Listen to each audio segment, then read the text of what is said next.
The military is soon going to have to choose which side it is on. Let me explain. I saw some of our viewers discussing this on the David Pakman Show subreddit. Trump's back in office. The chaos immediately started. Courts being ignored, mass deportation plans in motion, no due process, no oversight. Pete Hegseth, Trump's defense secretary, cable news pundit with no military command experience, leaking classified or should be classified info to journalists, to his wife in Signal chats, and so much more of it. Attacks on the media, you've seen it all. At some point, probably soon, Trump is going to cross a line and give an illegal order, a direct illegal order. Will it be shoot protesters? Probably not. Will it be, hey, military, come help us round up immigrants illegally participating in immigration policy, which the military is not supposed to do? Maybe. Is it going to be help us defy a Supreme Court ruling? It might be.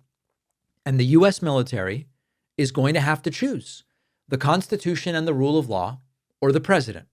Historically, this is a critical moment in authoritarianism.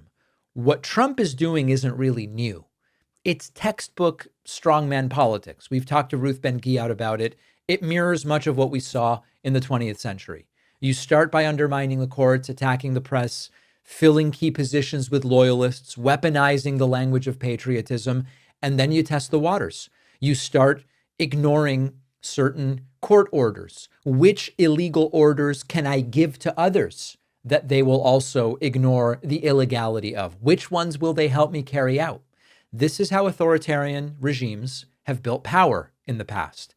It doesn't happen all at once, but it happens by pushing boundaries until someone pushes back, or maybe no one pushes back.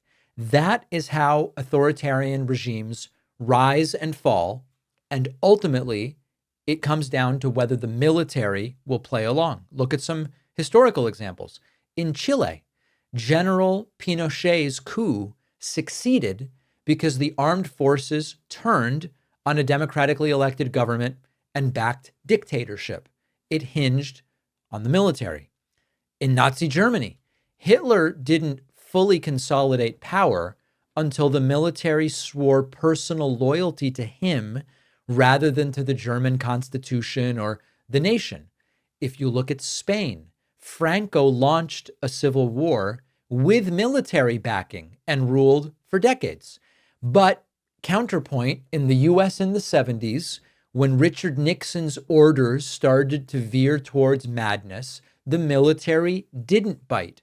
Institutions mostly held, the orders went ignored, and Nixon ultimately resigned, seeing the writing on the wall about impeachment.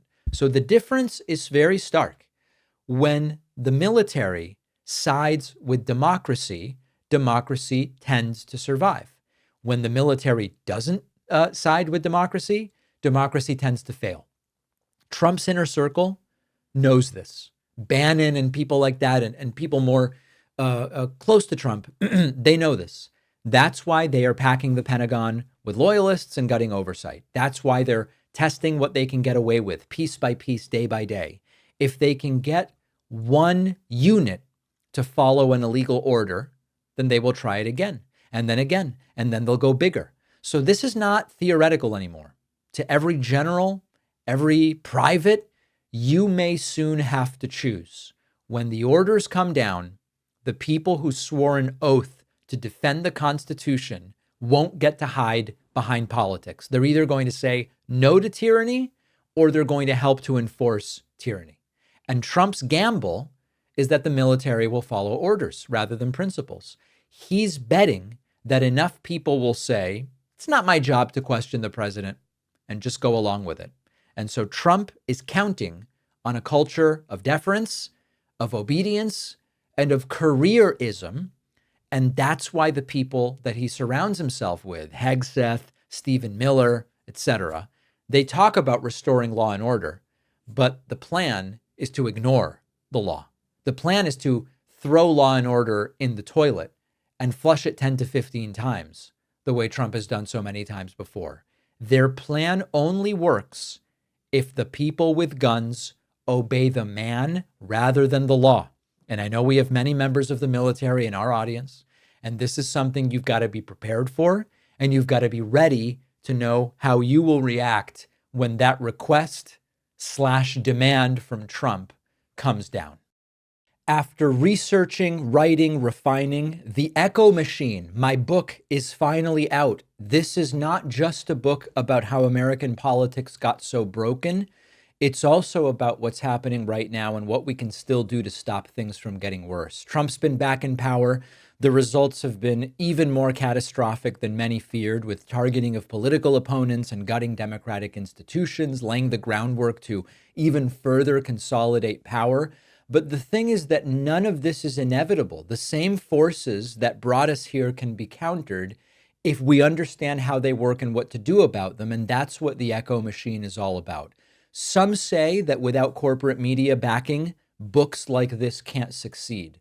I think we can prove them wrong. You can get the Echo Machine right now at davidpakman.com/echo on Amazon, Barnes & Noble, Audible, Kindle, or by calling any local bookstore and asking them to order it.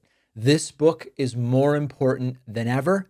If you care about what happens next, and I do, check out The Echo Machine today at davidpakman.com/echo.